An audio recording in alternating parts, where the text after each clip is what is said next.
নাম রমজান মাস। রমজান মাস হলো দামি মাস। কেন দামি হলো? কুরআনুল কারীম রমজান মাসে আল্লাহ পাক নাজিল করেছে, যার কারণে রমজানের দাম বেড়েছে না কমেছে? জোরে বলেন। কুরআনুল কারীম রমজান মাসে নাজিল হওয়ার কারণে মাসের দাম বেড়ে গেল। কুরআনুল কারীম আমরা জানি বছরের মধ্যে 360 দিনে এক বছর হয়, বা 365 দিনে একটা বছর হয়। দিন যদি হয় 65, রাতও তো 65 হয়। জোরে বলেন, কথা ঠিক কিনা? 365 রাতের মধ্যে সবচাইতে মূল্যবান রাত কোনটি? আপনারা জবাব দেন। জোরে বলেন। লাইলাতুল কদর। কেন এর দাম বেশি হলো? কেন এর দাম বেশি হলো আপনারা বলেন। কুরআনুল কারীম এই রাত্রে নাজিল হওয়ার কারণে রাত্রির দাম বছরের মধ্যে সবচাইতে বেশি না কম? জোর আওয়াজে বলেন, বেশি না কম? কুরআনুল কারীম যে পাহাড়ে নাজিল হয়েছে, জাবালে নূর যে পাহাড়কে বলা হয়, যে পাহাড়ের মধ্যে ধ্যানমগ্ন অবস্থায় আল্লাহর নবী ছিলেন। এত উঁচু পাহাড় বাবা, এত উঁচু পাহাড়। আপনাদের দোয়ায় আল্লাহ তাআলার রহমতে আমি সেখানে প্রায় 10 বার গিয়েছি। এটা আমি আর বড়ত্ব বলার জন্য আমি বলছি না বাবা, কেউ মাইন্ডে নেবেন না। 10 বার গিয়েছি, কিন্তু একবারও সাহস করে একেবারে পাহাড়ের উপর পর্যন্ত ওঠার সাহস করতে পারিনি। এত উঁচু পাহাড়, যেটা আমরা পাই প্রায় 1400 মিটার, প্রায় 1.5 কিলো। দেখতে মনে হয় যে মনে হয় নিচু পাহাড়, কিন্তু না বাবা না। পাহাড় তো আরো রয়েছে মক্কার জমিনের মধ্যে। কিতাবের মধ্যে আমরা যেটা পড়েছি, শুধুমাত্র মক্কার জমিনের মধ্যে 6500 পাহাড় রয়েছে। না বুঝলেও জোরে বলেন না আল্লাহু আকবার। 6500 পাহাড় যদি শুধুমাত্র কেবলমাত্র একমাত্র মক্কার জমিনে থাকে, 6500 পাহাড় শুধু নয়, ওয়াল পৃথিবীতে যতগুলো পাহাড় যেই জায়গায় সেট করার দরকার আমার মাওলায় পাক সেই জায়গায় সেট করেছেন বাবা। পাহাড় নিয়ে আমি কথা বলতে চাই না, শুধুমাত্র এতটুকু আপনাদেরকে টাচ দিতে চাই। যতগুলো পাহাড় পৃথিবীর মধ্যে রয়েছে, সব চাইতে যেই পাহাড়ের দাম বেশি, সেই পাহাড়ের নাম হলো জাবালে নূর। অর্থাৎ যেই পাহাড়ের উপরে আল্লাহ পাক কুরআনুল কারীম নাজিল করেছেন। জোরে বলেন না সুবহানাল্লাহ। পৃথিবীতে যতগুলো শহর রয়েছে বাবা, সবচাইতে দামি শহর হলো মক্কাতুল মুকাররমা। কেন দামি শহর? যেহেতু এই শহরের মধ্যে কুরআনুল কারীম নাজিল হয়েছে। জোরে বলেন, কথা ঠিক কিনা? হযরতে আদম আলাইহিস সালাতু ওয়াস সালাম থেকে শুরু করে কিয়ামত আসা পর্যন্ত যতগুলো মানুষ এসেছিল, আছে, আসবে, সমস্ত মানুষের মধ্যে সবচেয়ে ওই মানুষটার দাম বেশি, যেই মানুষটার উপরে কুরআনুল কারীম নাজিল হয়েছে। চিৎকার দিয়ে বলেন, কথা ঠিক কিনা? আরো জোরে বলতে হবে, কথা ঠিক কিনা?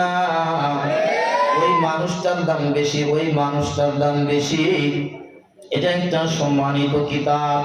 এই কিতাবের সঙ্গে যা কিছু স্পর্শে আসবে, এই কিতাবের সংস্পর্শে যা আসবে, তাদেরকে আল্লাহ তাআলা দামি বানায় দিবে, তাদেরকে আল্লাহ তাআলা দামি বানায় দিবে। কুরআনুল কারীমের হাফেজ যদি কেউ হয়, হাদিসের মধ্যে যেটা আমরা পড়েছি বাবা, এটা আপনারাও জানেন, অনেকেরই মুখস্থ রয়েছে। কিয়ামতের ময়দানে এমন 10 জন ব্যক্তি যাদের কপালে জাহান্নামের সিল মেরে দেওয়া হয়েছে। এই হাফেজ যদি হালালকে হালাল বুঝে, হারামকে হারাম বুঝে দুনিয়ার জীবনটা কাটাইতে পারে বাবা, আমলিয়াত জিন্দেগিতে যদি কাটায়, কিয়ামতের ময়দানে 10 জন জাহান্নামের আসামিকে আল্লাহ পাক পাওয়ার দিয়ে দিবেন। যাও গোলাম যাও, তুমি যেহেতু দুনিয়ার বুকে কুরআনুল কারীম হিফজ করেছিলা, হাফেজ হয়েছিলা, আমার কুরআনুল কারীম তোমার বুকের মধ্যে, সিনার মধ্যে তুমি ধারণ করেছিলা, বহন করেছিলা, যার কারণে আজকে তোমাকে আমি পাওয়ার দিয়ে দিলাম, ক্ষমতা দিয়ে দিলাম। যাও গোলাম যাও, এমন 10 জন ব্যক্তি যাকে তোমার পছন্দ, তুমি তাকে নিয়ে জান্নাতে চলে যাও। এই জন্য বলতেছিলাম বাবা, যে জিনিসের দাম নাই, এতটুকু একটা কাপড়, যে কাপড়ের দাম 20 টাকাও দিয়ে আপনারা অনেক সময় কিনেন না, যেটাকে শার্ট কাপড় বলা হয়, শার্ট কাপড় দিয়ে কোরআনের একটা জুজদান বানানোর পরে, কভার বানানোর পরে, কখনো যদি এই কাপড়ের উপরে পা লেগে যায়, সঙ্গে সঙ্গে মুসলমানরা এই কাপড়টাকে চুমা খায়, কি খায় না ধরে বলেন? কাপড়টার দাম কি খুব বেশি? বেশি না, বেশি না। এর দাম কেন হলো? কোরআনুল কারীমের সঙ্গে সংস্পর্শে থাকার কারণে। ছোট্ট একটা কাঠ, এই কাঠ দিয়ে তেমন কিছুই হয় না, শুধুমাত্র একটা রেহাল তৈরি করেছে, এই রেহালের সঙ্গে যদি পা লেগে যায়, এর দামও বেশি না বাবা। বাজারে কিনতে গেলে মাত্র 50 থেকে 100 টাকায় পাওয়া যায়। 100 টাকার রেহেলে কোরআনুল কারীম আপনি রেখেছেন, এটাতে যদি কখনো কোনো অবস্থাতে অসতর্কত অবস্থায় যদি পা লেগে যায়, সঙ্গে সঙ্গে মুসলমান দেরি করে না, বরং রেহেলটাকেও চুমু খায়, সম্মানের কারণে চুমু খায়।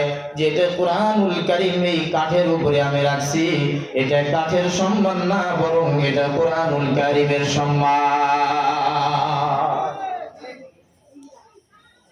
বাবারা আমার, আল্লাহ পাক যেহেতু আমাকে আপনাকে তৈরি করলেন, এই কোরআনুল কারীমের মধ্যে আপনি ব্যক্তিগত জীবন থেকে শুরু করে রাষ্ট্রীয় জীবন পর্যন্ত কিভাবে আপনি চলবেন, কিভাবে আপনি সমাজ চালাবেন, কিভাবে আপনি পরিবার চালাবেন, রাষ্ট্র আপনি কিভাবে চালাবেন, সমস্ত বিধিবিধানগুলো কোরআনুল কারীমের মধ্যে আছে না নাই? জোরে বলেন, আছে না নাই? কোরআনুল কারীমের মধ্যে সমস্ত বিধিবিধানগুলো রয়েছে বাবা। আল্লাহ পাক বলেন, ওয়া ইন্নাহু লাতানজিলু রাব্বিল আলামিন, আমি রব্বে কারীম তোমাদের জন্য কোরআনুল কারীম নাজিল করলাম। এটা নাজিল করলাম অন্য কোনো ভাষায় না, হিব্রু ভাষায় না, ইংরেজি ভাষায় না, সুরিয়ানি ভাষায় না। আল্লাহ পাক বলেন, বিলিসানিন আরাবিয়্যিন মুবিন, আমি আল্লাহ পাক কোরআনুল কারীম নাজিল করেছি আরবি ভাষায়, যার কারণে মুসলমানদের, প্রত্যেকটা মুসলমানদের আরবি ভাষাকে 3টা কারণে মহব্বত করা দরকার। 1 নাম্বার কারণ হলো মহান আল্লাহ রাব্বুল আলামিনের ভাষা হলো আরবি ভাষা। 2 নাম্বার কারণ হলো আমার আপনার নবী জনাবে মুহাম্মদুর রাসূলুল্লাহ সাল্লাল্লাহু আলাইহি ওয়াসাল্লামের ভাষাও হলো আরবি ভাষা। 3 নাম্বার যে কারণে আমরা আরবি ভাষাকে মহব্বত করব বা ভালোবাসবো, সেটা হলো জান্নাতের ভাষাও হবে আরবি ভাষা। জোরে বলেন না সুবহানাল্লাহ। কয়টা কারণে আমরা আরবি ভাষাকে মহব্বত করব? জোরে বলেন। 3টা কারণে আমরা আরবি ভাষাকে মহব্বত করব। 1 নাম্বার কারণ, মহান আল্লাহ রাব্বুল আলামিনের ভাষা হলো আরবি। আরবি ভাষায় আল্লাহ পাক কোরআনুল কারীম নাজিল করেছেন। নাজিল করেছেন যেই ফেরেশতার মাধ্যমে, এই ফেরেশতাকে আল্লাহ তাআলা ফেরেশতাদের মধ্যে হেড বানায় দিয়েছেন, দামি বানায় দিয়েছেন। জোরে বলেন না সুবহানাল্লাহ। আল্লাহ পাক বলেন, নাযালা বিহির রূহুল আমিন, নাযালা বিহির রূহুল আমিন, আমি এটা নাজিল করেছি হযরত জিবরাইল আলাইহিস সালাতু ওয়াস সালামের মাধ্যমে। এই জন্য বাবা কোরআনুল কারীমের সঙ্গে যদি আমি আপনি জীবনটা লাগাই, সাধারণভাবে ছোট্ট একটা কাপড়ের দাম যদি কোরআনের সংস্পর্শে থাকার কারণে বেড়ে যায়, একজন মানুষ যদি কোরআনের সংস্পর্শে থাকে, তার দাম বাড়বে কি বাড়বে না? জোরে বলেন। কোরআনুল কারীমের সঙ্গে লেগে থাকার কারণে দাম বেড়ে যাবে। আপনি কোরআনুল কারীম তেলাওয়াত করার কারণে কোরআনের দাম বাড়বে না, বরং আপনার দাম আল্লাহ তাআলা বাড়ায় দিবেন। কারণ কোরআনুল কারীমের দাম আল্লাহ তাআলা তো বাড়ায় দিয়েছেন। আল্লাহ পাক কেন কোরআনুল কারীম নাজিল করেছেন, এটাও কোরআনুল কারীমের মধ্যে তুলে ধরেছেন। আলা কলবিকা লিতাকুনা মিনাল মুনজিরিন, হে নবী আমার, আপনার দিলের মধ্যে, কলবের মধ্যে, আত্মার মধ্যে, অন্তরের মধ্যে আমি আমার কোরআনুল কারীম দিয়ে দিলাম। মিনাল মুনজিরিন, যাতে করে আপনি আপনার উম্মতদেরকে ভীতি প্রদর্শন করতে পারেন। কোরআনুল কারীমের মধ্যে সুদ খাওয়া হারাম, জিনা করা হারাম, ঘুষ খাওয়া হারাম। এইভাবে যতগুলো অপকর্ম রয়েছে বাবা, সবকিছু অপকর্মের শাস্তির কথা কোরআনুল কারীমের মধ্যে আছে না নাই? জোরে বলেন। কোরআনুল কারীমের মধ্যে শাস্তির কথা আছে। আল্লাহ পাক তাই বলেন বাশীরাও ওয়া নাযীরা, শুভ সংবাদ প্রদানকারী হিসেবে কোরআনুল কারীমকে আমি তোমাদের মধ্যে দিয়ে দিলাম। ওয়া নাযীরা, ভীতি প্রদর্শন করানোর জন্য আমি কোরআনুল কারীম তোমাদের মাঝে তুলে দিলাম। ওয়ালাকিন জাআলনাহু নূরান নাহদি বিহি মান নাশাউ মিন ইবাদিনা, আমি আল্লাহ পাক কোরআনুল কারীমকে একটা নূর বানায় দিলাম, নূর বানায় দিলাম। আমি আল্লাহ পাক যাকে ইচ্ছা কেবল তাকে কোরআনের নূরের আলো দিয়ে তাকে কেবল হেদায়েতের আলোটা দিয়ে দেই। নূরান নাহদি বিহি মান নাশাউ মিন ইবাদিনা ওয়া ইন্নাকা লাতাহদি ইলা সিরাতিন মুস্তাকিম। কোরআনের নূর নামক যে আলো বা হেদায়েত যদি কেউ পেয়ে যায়, এটাই হলো সঠিক পথ, অন্য কোনো পথ সঠিক নয়। আল্লাহ পাক জগতের মানুষদেরকে ডাক দিয়ে বলেন ইয়া আইয়ুহান নাস قد جاءتكم موعظة من ربكم, ও লোক সকল, قد جاءتكم بينة من ربكم, তোমাদের কাছে তোমাদের রবের পক্ষ থেকে ওয়াজ। মাউইযাতুম মির রাব্বিকুম, তোমাদের রবের পক্ষ থেকে তোমাদের কাছে ওয়াজ। শুধুমাত্র মুসলমানদের জন্য বলছেন তা নয়, সমস্ত মানব জাতিকে ডেকে ডেকে আল্লাহ পাক বলেন ইয়া আইয়ুহান নাস, হে লোক সকল, قد جاءتكم موعظة من ربكم, তোমাদের সকলের জন্য তোমাদের রবের পক্ষ থেকে ওয়াজ নসিহত। ওয়া শিফাউল লিমা ফিস সুদূর, কোরআনুল কারীম যদি তুমি পরিপূর্ণভাবে মানতে পারো, তোমার দিলের চিকিৎসা করবে কোরআনুল কারীম। একজন মানুষের দিল যদি ঠিক হয়ে যায়, আমার বড় ভাই শুরুতেই বলেছে কলবে মুতমাইন্না, তিনটি কলবের কথা বলেছেন বাবা। আল্লাহ পাক এখানে বলেন ওয়া শিফাউল লিমা ফিস সুদূর, তোমার দিলের চিকিৎসা করবে কোরআনুল কারীম। যেই দিল দরকার সেই দিলের নাম হলো মুতমাইন্না, নফসে মুতমাইন্না। নফসে মুতমাইন্না তৈরি হবে কোরআনুল কারীমের সংস্পর্শে থাকার কারণে। জোরে বলেন কথা ঠিক কিনা? আল্লাহ পাক বলেন গোলাম, এই কোরআনের সঙ্গে তুমি থাকার কারণে তোমার কি হবে? ওয়াহুদা, এটা হেদায়েত প্রাপ্ত হয়ে যাবা। কোরআনুল কারীমের সংস্পর্শে যদি তুমি থাকো তাহলে তুমি হেদায়েত পেয়ে যাবা। ও রহমা, পাশাপাশি আমি আল্লাহ পাকের পক্ষ থেকে তোমার জন্য রহমত বরাদ্দ করে দিব। খুযিল কিতাবা বিকুওয়া, এই জন্য দেরি নয় রে গোলাম, দেরি নয়। এই কিতাবকে তোমরা মজবুতের সাথে আঁকড়ে ধরো, মজবুতের সাথে আঁকড়ে ধরো। আল্লাহ পাক অন্যত্র ডাক দিয়ে বলেন ওয়া আনজালনা ইলাইকা যিকরা লিতুবাইয়িনা লিন-নাস মা নুযিলা ইলাইহিম, মা নুযিলা ইলাইহিম। আল্লাহ পাক বলেন ওয়া আনজালনা ইলাইকা যিকরা, আমি এটা জিকির হিসাবে, উপদেশ হিসাবে, তোমাদের জন্য নসিহত হিসাবে এটা আমি নাজিল করলাম, মানুষের জন্য নাজিল করলাম। মা নুযিলা ইলাইহিম, এটা তোমাদের জন্যই শুধুমাত্র নাজিল করেছি যাতে করে তোমরা এর থেকে উপদেশ গ্রহণ করতে পারো। সবচাইতে মজার বিষয় হলো বাবা, আল্লাহ পাক ডাক দিয়ে বলেন ইন্নামাল মুমিনুনা আল্লাযীনা ইযা যুকিরাল্লাহ, মুমিন তো তারাই যাদের সামনে কেবল আল্লাহ পাকের কথা স্মরণ করলে ওয়াজিলাত কুলুবুহুম, তাদের দিলটা কম্পন সৃষ্টি হয়ে যায়, দিলের মধ্যে ভীত সন্ত্রস্ত হয়ে যায়। আল্লাহ পাক বলেন ওয়া ইযা তুলিয়াত আলাইহিম আয়াতুহু যাদাতুহুম ঈমানা, যে সমস্ত দিলের মধ্যে কম্পন তৈরি হয় এরাই হলো মুমিন, এরাই হলো মুমিন। এদের সামনে কখনো কোরআন তেলাওয়াত করতে লাগলে, কোরআন তেলাওয়াত শুনে তাদের ঈমান বৃদ্ধি হয়ে যায়, ঈমান বেড়ে যায়। জোরে বলেন না সুবহানাল্লাহ। কোরআনুল কারীম এমন একটা কিতাব বাবা, এটা পড়লেও সওয়াব, এটার দিকে ঈমানি নজরে তাকাইলেও সওয়াব, এটাকে দিল থেকে মহব্বত করলেও সওয়াব। জোরে বলেন না সুবহানাল্লাহ।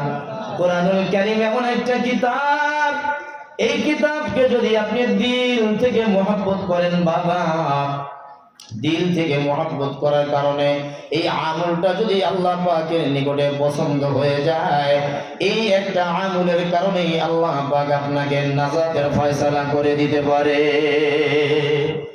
এই যে আপনাদের ইসমাইল হোসেন স্বর্ণকার হাফিজিয়া মাদ্রাসা উন্নতি করবে আজকে যে মাহফিলটা দেওয়া হয়েছে বাবা, এক সময় এখানে আমাদের বড় ভাই বলেছেন মাদ্রাসা আমরা করতে পারবো কি পারবো না, এটা আমাদের অনেক সময় চিন্তার মধ্যেও ছিল না। আমরা তো বেশি দূরের না, আমরাও দেখেছি এখানে তেমন কোনো মাদ্রাসা ছিল না, শুধুমাত্র মক্তব চলতো। এই মাদ্রাসা মাটির একটা ঘর ছিল, মনে হয় একটা বা দুইটা ঘর ছিল। মক্তব চলতো বাবা, এখানে মক্তব চলতো। এখানে যে আপনারা সকলেই মিলে হেফজখানা তৈরি করেছেন, এই যে একটা মাদ্রাসা তৈরি করলেন, যে সমস্ত গার্ডিয়ান গুলো তাদের ছোট্ট ছোট্ট সোনামণিদেরকে এই মাদ্রাসায় পড়াশোনা করার জন্য দিতেছেন, তাদের কপাল কত ভালো বাবা। ওই সমস্ত গার্ডিয়ানদেরকে আমি একটু বলবো, আপনারা আপনাদের সন্তানদেরকে বেশি বেশি বাড়িতে নিয়ে যাবেন না। একটা ঘটনা আপনারা শুনলেই বুঝবেন। হযরতে বায়েজিদ বুস্তামি রাহমাতুল্লাহি আলাইহির নাম আপনারা শুনেছেন। বায়েজিদ বুস্তামি রাহমাতুল্লাহি আলাইহির বাবা ছোট অবস্থায় মারা যায়। বায়েজিদ বুস্তামির মা ধনাঢ্যবান ঘরের কোনো মেয়ে ছিলেন না বাবা, মানুষের বাড়িতে কাজ করে করে নিজের জীবনটাকে পরিচালনা করতেন। বায়েজিদ বুস্তামি রাহমাতুল্লাহি আলাইহি যখন বয়স 6 বছর হয়, বায়েজিদ বুস্তামির মা চিন্তা করলেন আমার সন্তানকে আমি দুনিয়াবি লেখাপড়া শিখাবো না, জেনারেল লেখাপড়া আমি শিখাইতে চাই না। জেনারেল এর বাংলা হলো সাধারণ শিক্ষা। কোরআনুল কারীম এটা কিন্তু সাধারণ শিক্ষা না, দুনিয়াবি যে শিক্ষা এটা কিন্তু সাধারণ শিক্ষা বাবা। দুনিয়াবি শিক্ষাটা এটা মূর্খ দিক থেকে উৎপাদন হয়েছে। আপনারা শুনলে হয়তো বা রাগ করবেন যারা জ্ঞানী মানুষ আছেন বাবা। এক সময় এই দুনিয়াতে ক্লাস 1 ছিল, ধরে বলেন ছিল না। 1 যিনি তৈরি করেছেন তিনি তো চিন্তা করে গবেষণা করে করে তৈরি করেছেন ক্লাস 1 কিভাবে তৈরি করা যায়। এর আগে তো কেউ কোনোদিন ক্লাস 1 তৈরি করে নাই। এর মানে বোঝা গেল ক্লাস 1 যিনি তৈরি করেছেন তিনি শিক্ষিত ছিলেন না, মূর্খ মানুষ, চিন্তা করে করে গবেষণা করে করে ক্লাস 1 তৈরি করেছে। এরপরে ক্লাস 2 তৈরি হলো, এটাও গবেষণা করে করে কিন্তু তৈরি করা হয়েছে। এইভাবে যতগুলো ক্লাস আপনি পাবেন, ক্লাসিক বাই ক্লাস যতগুলো আপনি পাবেন, গবেষণা করে করে মূর্খর দিক থেকে উৎপাদন হয়েছে এটা। পরবর্তীতে এখন মানুষ সাধারণ শিক্ষা এটা শিক্ষিত হয়েছে। এটার দ্বারাই মানুষ কিয়ামতের ময়দানে মাপ পাবে না, কারণ মানুষকে আল্লাহ পাক দুনিয়ার জন্য বানান নাই, মানুষকে আল্লাহ পাক তৈরি করেছেন আখিরাতের জন্য। মানুষকে আল্লাহ পাক তৈরি করেছেন কিয়ামতের অর্থাৎ কবরে জান্নাতের জন্য। মানুষকে আল্লাহ পাক তৈরি করেছেন আখিরাতের জন্য। সুতরাং দুনিয়াতে যেই জেনারেল লেখাপড়া আপনি শিখছেন, জেনারেল লেখাপড়া আপনি যত বড়ই শিক্ষিত হন না কেন বাবা, এর দ্বারাই কবরের মধ্যে আপনাকে এই প্রশ্ন করা হবে না তুমি কি জেনারেল শিক্ষায় শিক্ষিত হয়েছো কিনা। জোরে বলেন, এই প্রশ্ন কি করা হবে? প্রশ্ন করা হবে না। একজন ডাক্তারকে এই প্রশ্ন করা হবে না তুমি ডাক্তার হয়েছিলা কিনা তুমি একটু বলো। তার মানে এটা নয় যে আমরা জেনারেল শিক্ষার বিরোধিতা করছি, সেটাও না বাবা। কোরআনুল কারীমের শিক্ষার কত দাম, কোরআনুল কারীমের শিক্ষার কত দাম। একজন আল্লাহর গোলাম যদি কোরআন তেলাওয়াত করতে লাগে, আপনার শিশু সন্তান যদি কোরআন তেলাওয়াত করতে লাগে বাবা, আপনার আমলনামায় নেকিগুলো আল্লাহ পাক ফেরেশতাদের মাধ্যমে ট্রান্সফার করে দিয়ে দেন।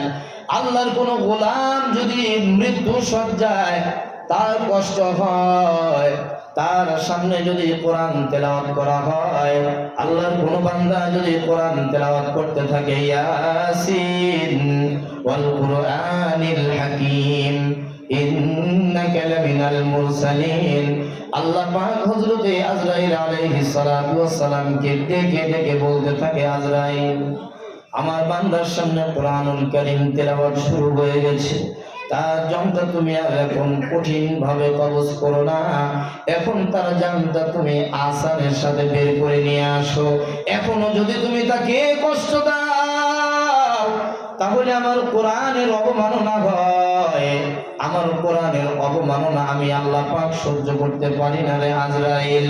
যদি কোনো মৃত্যু সজ্জার মানুষের সামনে কোরআন তেলাওয়াত করতে লাগা হয় বাবা, হাদিসের মধ্যে যেটা পাওয়া যায়, আল্লাহর গোলামের জানটা আসানের সাথে বের হয়।